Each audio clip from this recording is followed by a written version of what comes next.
Hello and welcome to another Steps of Sussex channel episode, and today I have a selection of Sussex based issues and stories for you all. As always, this is a live chat, so I will be finding the chat room and seeing who's about. I'll try and answer as many viewer comments and questions as I possibly can. Right, now which story shall we start with today? I've actually got three.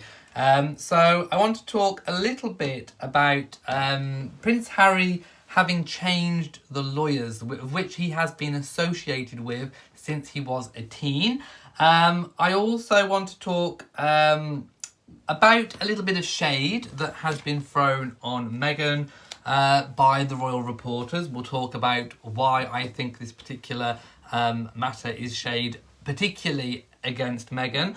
But also I want to talk a little bit more about these trademarks and patents, and I suppose a little bit of how the press has been responding to what the difference in the press is between how they've responded to the Sussex's refusal notice that came in, as opposed to basically not even mentioning the fact that the Cambridges have had exactly the same thing. So we're going to be talking about those in a moment, but first of all I want to welcome everybody to the live chat.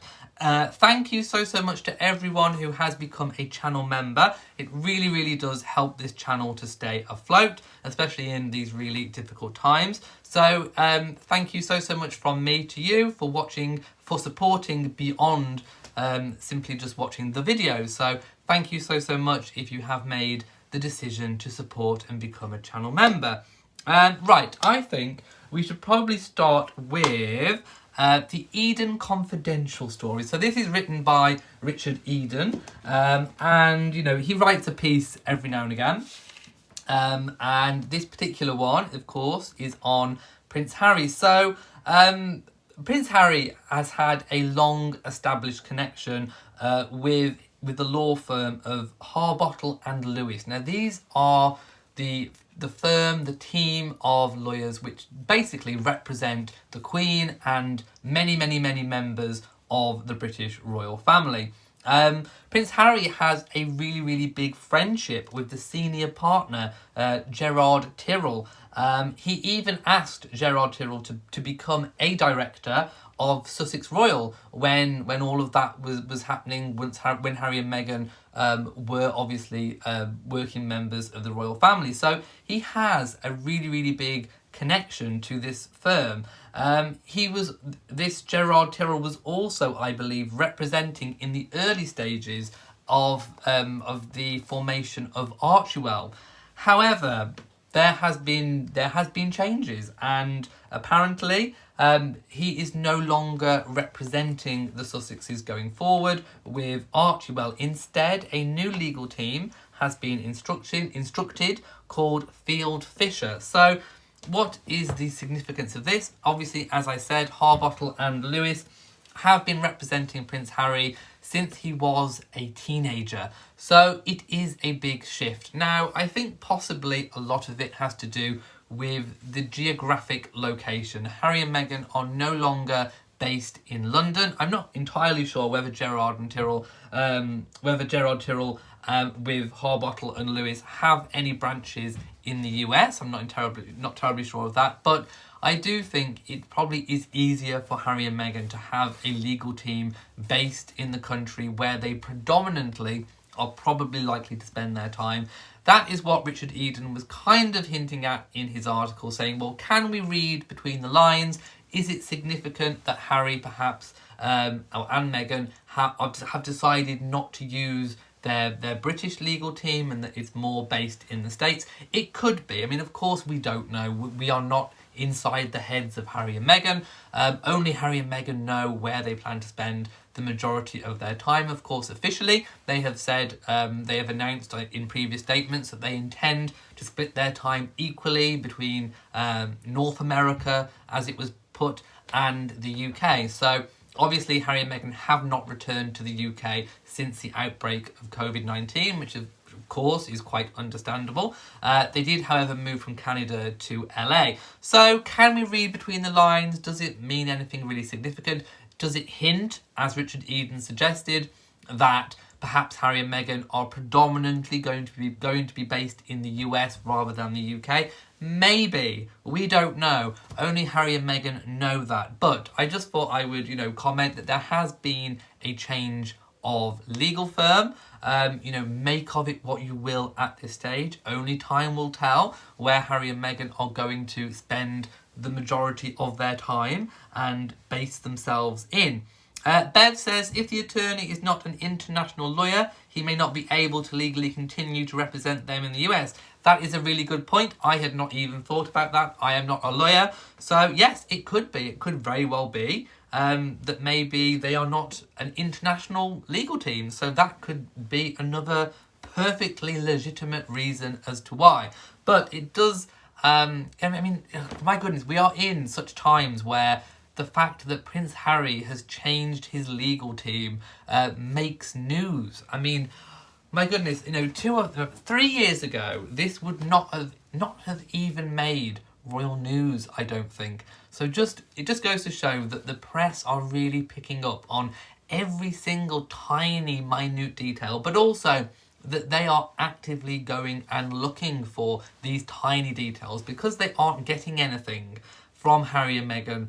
Harry and Meghan aren't communicating with the Daily Mail, such as Richard Eden writes for. So yeah, they are really digging and looking for things to write. And yes, it was a really, really good point of Bev, which is why I like to do these live chats, because sometimes people can think of different things that may not even have crossed my mind. So yeah, Susan says, will Harry attend his grandma, the Queen, or her husband when they pass away? Well, I would have thought so, most definitely. It scares me if it does and worries if he does. What do you think? Yes, I think most definitely. If there is a sad passing in the family, I bet he will be on the next plane over, where possible. So yes, I really can't see him not coming back to the UK for any, occasion that you just mentioned. So no, I can't see that at all. GAF says the US practices civil law, England common law, so they're different. It could be the same. Yeah, it could be. I mean, also, you could say that perhaps Harry may need a legal team still in the UK, because obviously Archewell is not just going to be based in the US. It will also have outreaches in the UK as well. So you could, maybe Harry will be instructing them to represent the UK arm. Maybe they'll have lawyers all over the world in the different countries where Archewell will be operating. It could just be as simple as that. MSNB says, I do wish Harry and Meghan and Archie will move back to the UK and be once again working members of the royal family. Everyone is going to have their views on whether or not Harry and Meghan made the right decision in stepping back and from being working royals. But as I've said in the past, and I'll say it again, just in case you didn't hear me the first time, the only people that are going to know whether or not this was the right decision for them is Harry and Meghan themselves. They will know whether it's, next week, next month, in the next 10 years, the next 50 years. Only they will know if what they have intended to happen has happened and has made them happy. And like I said, I don't think they'll be measuring how happy they are or how successful a move this has been by, for example, how much money you can raise, how much money you've got in the bank. I think it will all come down to, are you personally happy? And the only people that are going to know that truly are Harry and Meghan. So yeah, people may have different opinions on what they think Harry and Meghan should do, could do, whatever. But the only people who are accountable to Harry and Meghan are Harry and Meghan themselves, and only they will know. Right, I'm going to move on, I think, to shall I do the shady story? Yes, I think we'll do the shady story. So this one is, now we know that kind of, Harry and Meghan have kind of indicated slightly that perhaps it's more of, Harry's decision, or rather, close friends of Harry and Meghan have kind of hinted that it was definitely Harry taking the lead in their decision to step back from former royal duties. I think when Harry made that speech, do you remember earlier when they just kind of left and he went and did a speech? I think it was the Just Call Me Harry speech. I think he spoke about his decision. The wording was very, very much that it was, his decision. And that was obviously to kind of stop this Megxit business that was going on. Everyone was saying Megxit this, Megxit that, which of course put the blame on Harry and Meghan stepping back on Meghan. So we have a little bit more of a repetition of that's gone on. So basically, the Daily Mail, hang on, do that. The Daily Mail, let me just plug my phone in again. I think the phone's kind of clicked off. Right. So the Daily Mail published an article where they were trying to say that they had details from close friends to Meghan. Now, first of all, I'm going to slam this article down right away because a close friend of Harry and Meghan are not likely to have revealed anything to the dailymail.com, because the dailymail.com and the Daily Mail and that whole newspaper group are part of the British tabloids which Harry and Meghan said they were not going to speak to, communicate with. So I very, very much doubt, even at the outset of this story, that a friend of theirs would have told the Daily Mail anything. But anyway, we'll see what the shade is. So they have kind of said that they've hinted that it was Meghan's intent to leave the royal family. So again, they're trying to put, I don't know what the right word is. They're trying to put the decision on Harry and Meghan stepping back firmly on Meghan. They say that that Meghan had a calling, and that she had almost like a premonition, a feeling that the reason why she should have left the royal family is because it was to fight systemic racism. Now, we know that Meghan, I think, is going to be... Meghan and Harry are going to play their part in the movement that is going on, in the Black Lives Matter movement. We don't know how, but it is believed that Harry and Meghan are behind the scenes, researching, talking to people, finding out more about what they can do using their position and their platform to help further the cause. So I have no doubt in my mind that Meghan will definitely be doing and playing her part and drawing from her own experiences, as we saw in the Immaculate Heart High School video where she addressed the issue. She will be drawing, deep from personal experience, and she will have a very meaningful contribution to this cause, however that manifests itself, however she chooses to put that. But for a royal reporter to then pick up, an assumption and try and then spin it back to the negative connotation of Megxit it just goes to show what kind of a world that we live in at the moment, doesn't it? Patricia says, even during Meghan's pregnancy, she was bashed by the gutter press for holding her belly. Yep. Catherine did the same, but got a completely different response. Yeah, most definitely true. Right, I'm going to move on, I think, to the other story, the final story of the day, which is, of course, you remember I did a whole piece on it, I did a whole video almost dedicated to it, where Harry and Meghan, of course, are, forming patents and trademarks around the Archewell brand, this non-profit which they are formulating at the moment. Obviously, we don't think they're going to be launching it officially until 2021 because of a range of different complications with, what's COVID-19 and all different things that are going on. But we also know that they did the same thing, they tried to do the same thing for Sussex Royal. We know that the Duke and Duchess of Cambridge have done the same thing for the Royal Foundation.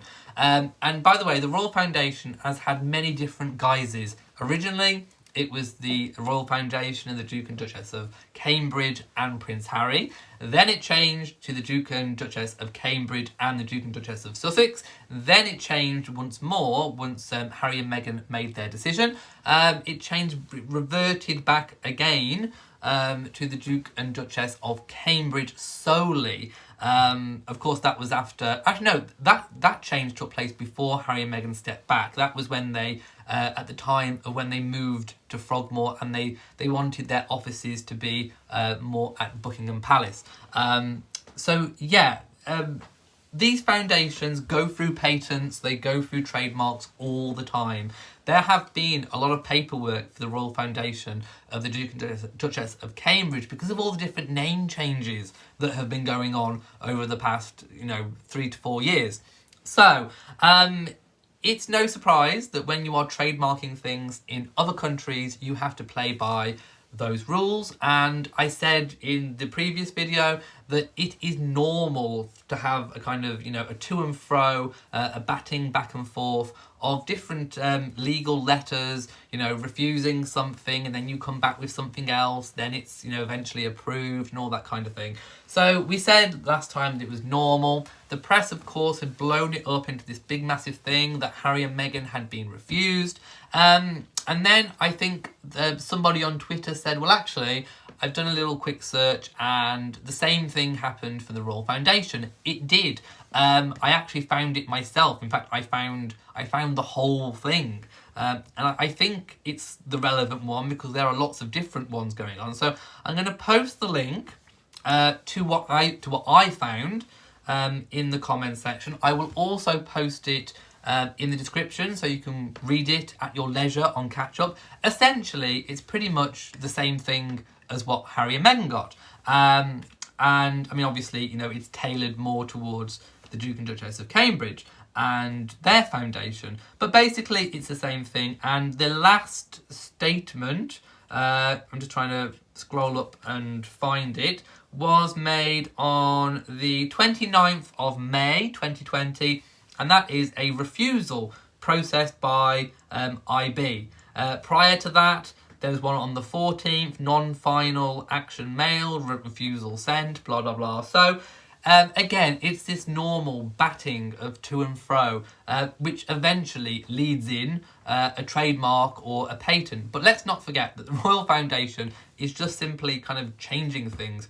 It's always had a trademark and a patent with whichever guise it's gone under. So basically, it's the same as the Sussexes, as the same as the Cambridges in terms of the Trademarks and Patents Office of the UA. It's normal for this toing and froing. However, what is different, although the legal things might be the same, what is different, and people have quite rightly picked up on it, is how the press have reported on it. So, the Royal Foundation one happened back in May, which was classed as a refusal. I mean, it doesn't mean that the whole thing's over. It just means at that point it was refused until they come back with more things. That was not reported. It was not reported on in the tabloids. It didn't make any kind of news. And again, I go back to my point. We are living in a world where every single detail, minute detail, is scrutinised and picked over. We know that the royal reporters will have been watching the paperwork of Archewell because it's a new endeavour. So they knew that that was on the case. I actually honestly think that the royal reporters would not have even looked at what William and Catherine's foundation paperwork was doing because it was already set up. I mean, they probably didn't even know that there was paperwork involved in changing the names over and all that different kind of thing. But yet they were really scrutinising the Duke and Duchess of Sussex. So there is, this issue with... Oh, and then trying to turn it against Harry and Meghan by saying that it's refused and trying to make people who read their articles think that Archewell has been refused when it in fact hasn't. It's just this normal toing and fro, exactly the same as the Cambridge's Royal Foundation. But like I said, the difference was that they're trying to take Harry and Meghan down with the reporting of the refusal for them and either not bothering to research it, maybe not even being aware of it, or choosing not to even report on it for that of the Cambridges. So, the legal action is the same, but how they choose to report on it is entirely different. And I just thought I would point that out.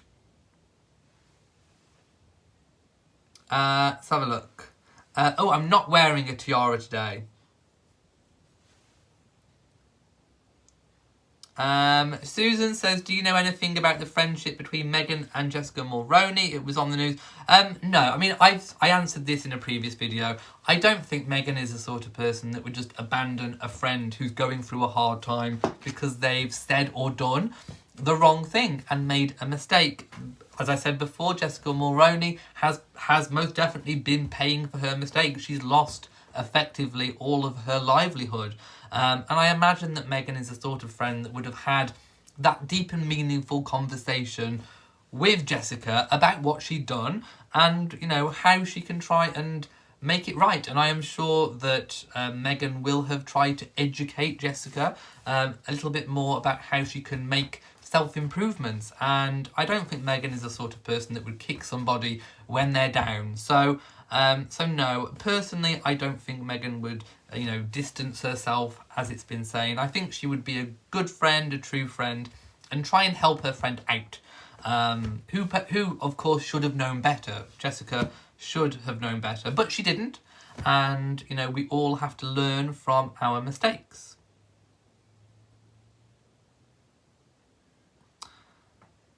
Right, let's go down again. Cookies and Cream says, I don't think the Sussexes will ever return back to that racist, bullying, xenophobic, classism environment. The royal family need to stop with this ridiculous smear campaign against Meghan. Well, we don't know that the royal family is behind it. Of course, people are going to have their own opinions on it, but in terms of, you know, factual evidence, we don't have any, so we can't say. Even if we might think it, we can't say for sure that it is. And it is often misleading when people try and present opinion as fact. There are no facts at the moment with that. So although you might think it, we can't, you know, it's not proven, is what I'm trying to say. Kathy says, I think Meghan would try to help and educate her. I think so too. And I think that's, you know, a big part of the Black Lives Matter movement is helping people. It's not about kicking people when they're down. It's not about, but it shouldn't be about, you know, basically, you know, trying to, what's the word I'm trying to think of? You know, when people get cut off on the internet, cancelled. It's not about cancelling people. It's about educating them and helping them to become better versions of themselves, which in turn will help the cause. Carol says, Harry will return to the UK. However, I do not believe that Meghan and baby will ever go back to the UK. She is afraid that she could not get him back. In terms of going back to the UK, there may be tax implications. I don't know how Harry and Meghan are going to sort it out. I'm sure they'll have thought of something, but, you know, I do believe Harry may have to spend a certain amount of time in the UK. I'm not entirely sure on that, but that could be the case.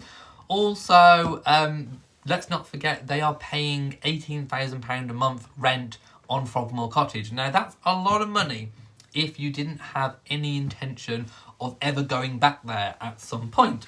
Harry and Meghan could have just decided, well, okay, we're going to hand it back to the Crown, we're going to move out of it entirely and save ourselves £18,000 a month, which they didn't do. They actually decided to pay £18,000 a month and to have a base in the UK. So it seems a little bit not very cost effective, which I don't think Harry and Meghan would be like that if they didn't have any intention of coming back at all. How much time, I don't know, but I do think they will be back at some point. For how long, I don't know, but, you know, it's leaning towards probably their main base being in the States at this point, although that could change at any point. Right, so I think that is pretty much all of the topics and stories that I wanted to talk about today. As always, I invite a open, frank and honest discussion, of course, whilst still maintaining being respectful to others. And I know that you'll all be talking about different things in the comment section, but just obviously be aware that opinion is not fact. Everybody is going to have opinions based on different things, but, you know, opinions are not always fact, even though sometimes they are presented as fact. So I'm going to go now. If you've enjoyed this video and found it useful, please give it a big old thumbs up. Don't forget to share on social media, and also do hit the bell so that you know whenever I upload a new video. And also thank you for being a channel member or a patron on Patreon if you are one. So from me in Shropshire, mwah, to you all, and goodbye.